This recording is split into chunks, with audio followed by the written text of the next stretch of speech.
All frucked up, day 46. I gotta be honest, I'm like really not feeling the videos tonight. I've been staring at a computer screen, trying to get tax stuff ready for an estate, and way too many hours in front of a computer monitor and way too much fine print staring at numbers.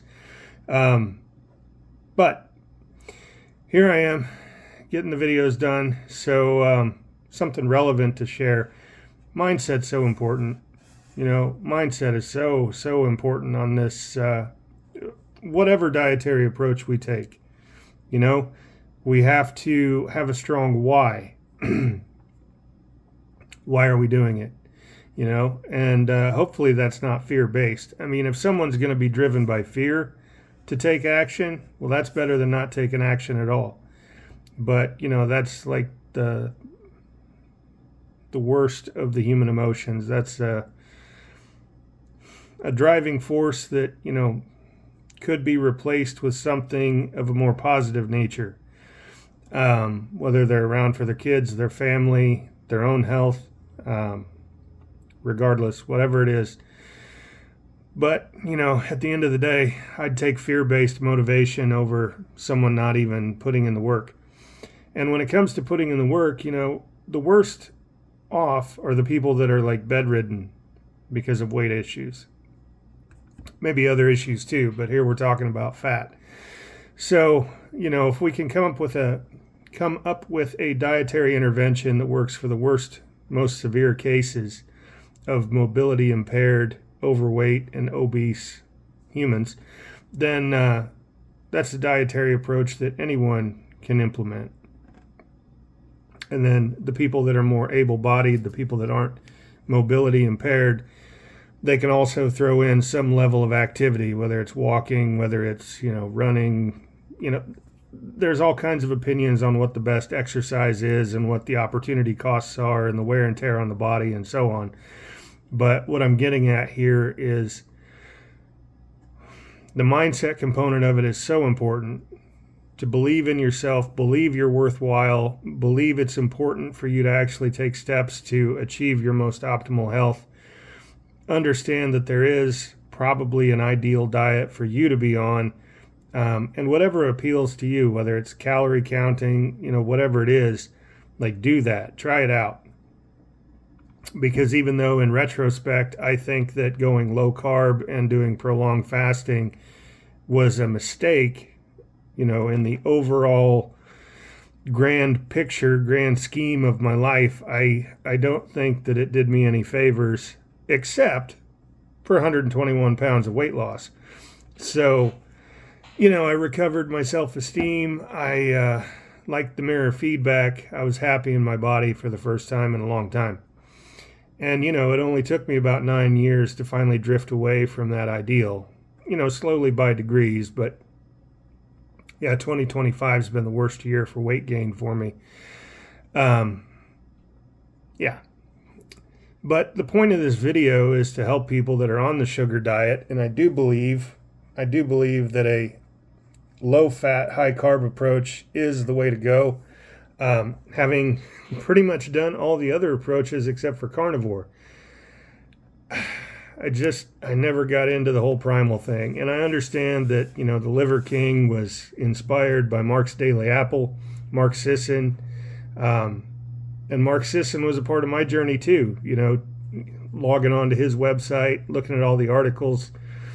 I think there's a lot of folks that had a lot of good things to say. Professor Tim Noakes and all these others that were so inspirational to me. Oddly enough, even Dr. Ken Berry once upon a time. I think that following Dr. Ken Berry's advice, my dad and my eldest brother increased their risk of stroke astronomically, and my father's no longer with us. He died of a stroke, and my eldest brother is not the same as he used to be because he had a series of strokes. So, there's a lot of costs involved. There's the cost of gym memberships, there's the cost of not taking action, there's the cost of groceries, there's the cost of friendships if you do like I did years ago and evangelize your dietary approach. So this is a rambling video. I can recognize that. I'm just, I've got so many ideas and so many things rattling around in my head, things that I want to say, but if I was to try to pull everything together into one coherent series of sentences here, I would say, if you don't like the mirror feedback, if you don't like where you're at in life, then make a decision to take action. Choose to have a different outcome. Make that choice. And then once you've made that choice, figure out what's most appealing to you that will produce results. Even if it is going, to one of the other diets or a low-carb approach or whatever, because even though I think low-carb pretty much crashed my thyroid function and never did actually address my underlying insulin resistance, I lost 121 pounds with that approach and was quite happy for quite a long time. So, drop the fat. Do whatever it takes to drop the fat. And, if someone's stalled out like I am, and like I have been for quite a long time, then it could be that something's wrong with your gut, and it could be something that you're doing wrong as far as implementation or some combination thereof. That was my issue, gut flora that were fighting against the fructose intake, and